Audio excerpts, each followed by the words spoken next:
आकाश की तरफ देखिए, हम अकेले नहीं हैं। सारा ब्रह्मांड हमारे लिए अनुकूल है और जो सपने देखते हैं और मेहनत करते हैं उन्हें प्रतिफल देने की साजिश करता है। हर सुबह 5 बातें अपने आप से बोलो। 1, मैं सबसे अच्छा हूँ। 2, मैं यह कर सकता हूँ। 3, भगवान हमेशा मेरे साथ है। 4, मैं एक विजेता हूँ। 5, आज का दिन मेरा दिन है। कृत्रिम सुख की बजाय ठोस उपलब्धियों के पीछे समर्पित रहिए। आइए हम अपने आज का बलिदान कर दें ताकि हमारे बच्चों का कल बेहतर हो सके। युवाओं के लिए संदेश, जिंदगी में लक्ष्य तय करना, ज्ञान को प्राप्त करना, कठिन मेहनत करना, अपने लक्ष्य के प्रति दृढ़ रहना। अगर किसी देश को भ्रष्टाचार मुक्त और सुंदर मन वाले लोगों का देश बनाना है तो मेरा दृढ़तापूर्वक मानना है कि समाज के 3 प्रमुख सदस्य ये कर सकते हैं: पिता, माता और गुरु। जीवन एक कठिन खेल है। आप इस जन्मसिद्ध अधिकार को केवल एक व्यक्ति बनकर ही जीत सकते हैं। हमें करोड़ों लोगों के देश की तरह सोचना और कार्य करना चाहिए, न कि लाखों लोगों के देश की तरह। सपना, सपना, सपना। अंग्रेजी आवश्यक है क्योंकि वर्तमान में विज्ञान के मूल काम अंग्रेजी में हैं। मेरा विश्वास है कि अगले 2 दशक में विज्ञान के मूल काम हमारी भाषाओं में आने शुरू हो जाएंगे, तब हम जापानियों की तरह आगे बढ़ सकेंगे। यदि हम स्वतंत्र नहीं हैं तो कोई भी हमारा आदर नहीं करेगा। चूंकि हम सब भगवान के पुत्र हैं, इसलिए हम हर उस चीज से बड़े हैं जो हम में हो सकती है। कृत्रिम सुख की बजाय ठोस उपलब्धियों के पीछे समर्पित रहिए। जीवन एक कठिन खेल है। आप इस जन्मसिद्ध अधिकार को केवल एक व्यक्ति बनकर ही जीत सकते हैं। यदि हम स्वतंत्र नहीं हैं तो कोई भी हमारा आदर नहीं करेगा। आइए हम अपने आज का बलिदान कर दें ताकि हमारे बच्चों का कल बेहतर हो सके। अंग्रेजी आवश्यक है क्योंकि वर्तमान में विज्ञान के मूल काम अंग्रेजी में हैं। मेरा विश्वास है कि अगले 2 दशक में विज्ञान के मूल काम हमारी भाषाओं में आने शुरू हो जाएंगे, तब हम जापानियों की तरह आगे बढ़ सकेंगे। चूंकि हम सब भगवान के पुत्र हैं, इसलिए हम हर उस चीज से बड़े हैं जो हम में हो सकती है। क्या हम यह नहीं जानते कि आत्मसम्मान आत्मनिर्भरता के साथ आता है? इसका मतलब है जो लोग उच्च और जिम्मेदार पदों पर हैं, अगर वे धर्म के खिलाफ जाते हैं तो धर्म ही एक विध्वंसक के रूप में तब्दील हो जाएगा।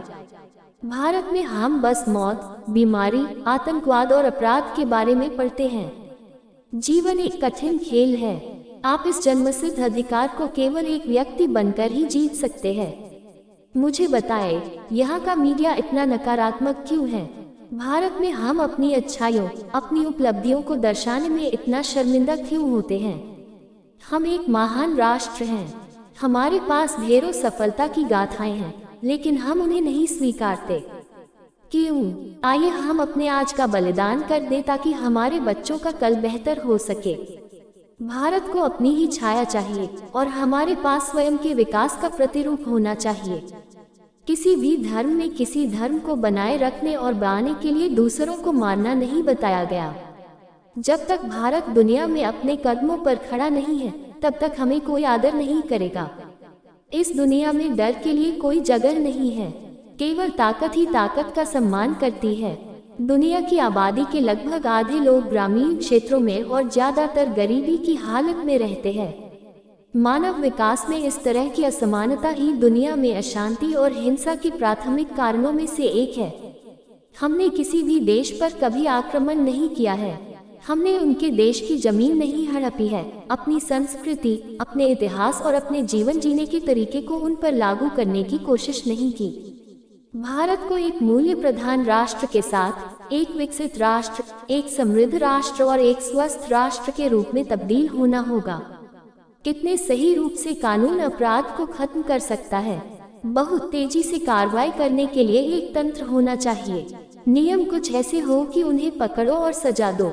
मेरा नजरिया यह है कि जवानी में हम अधिक आशावादी और कल्पनाशील होते हैं और हम दूसरों से कम प्रभावित होते हैं। जब कोई राष्ट्र हथियार युक्त देशों से घिरा हो तो उसे भी हथियार युक्त होना पड़ेगा। हमें युवाओं को नौकरी चाहने वालों की अपेक्षा नौकरी देने वाला बनाना होगा। हर राष्ट्र चीन से यह सीख सकता है कि हमें ग्रामीण स्तर पर अच्छे उद्यमों, अच्छी गुणवत्ता की स्वास्थ्य सेवाओं और शैक्षिक सुविधाओं के निर्माण पर अधिक ध्यान केंद्रित करना चाहिए। भारत को एक मूल्य प्रधान राष्ट्र के साथ एक विकसित राष्ट्र, एक समृद्ध राष्ट्र और एक स्वस्थ राष्ट्र के रूप में तब्दील होना होगा। युद्ध किसी भी समस्या का स्थायी हल नहीं है। हमने किसी भी देश पर कभी आक्रमण नहीं किया है। हमने उनके देश की जमीन नहीं हड़पी है। अपनी संस्कृति, अपने इतिहास और अपने जीवन जीने के तरीके को उन पर लागू करने की कोशिश नहीं की। भगवान, हमारे निर्माता ने हमारे मस्तिष्क और व्यक्तित्व में असीमित शक्तियाँ और क्षमताएं दी हैं। ईश्वर की प्रार्थना हमें इन शक्तियों को विकसित करने में मदद करती है। अनमोल विचार है अद्भुत। भारत रत्न, मिसाइल मैन, भारत के पूर्व राष्ट्रपति, महान वैज्ञानिक और शिक्षक एपीजे अब्दुल कलाम किसी परिचय के मोहताज नहीं है। यह भारत के सबसे पसंदीदा यूथ आइकॉन थे नहीं है, क्योंकि ऐसी शख्सियत सदैव के लिए लोगों के दिलों में अमर रहती है। इन्होंने अपनी मेहनत, लगन और इच्छा शक्ति से अर्श से शिखर तक का सफर तय किया है। इन्होंने बहुत सी ऐसी बातें कही हैं जिन्हें अपने जीवन में अपनाकर कोई कामयाबी के शिखर तक पहुंच सकता है।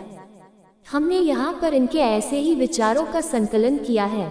अगर किसी देश को भ्रष्टाचार मुक्त और सुंदर मन वाले लोगों का देश बनाना है तो मेरा दृढ़तापूर्वक मानना है कि समाज के 3 प्रमुख सदस्य ये कर सकते हैं: पिता, माता और गुरु। हमने किसी भी देश पर कभी आक्रमण नहीं किया है। हमने उनके देश की जमीन नहीं हड़पी है। अपनी संस्कृति, अपने इतिहास और अपने जीवन जीने के तरीके को उन पर लागू करने की कोशिश नहीं की।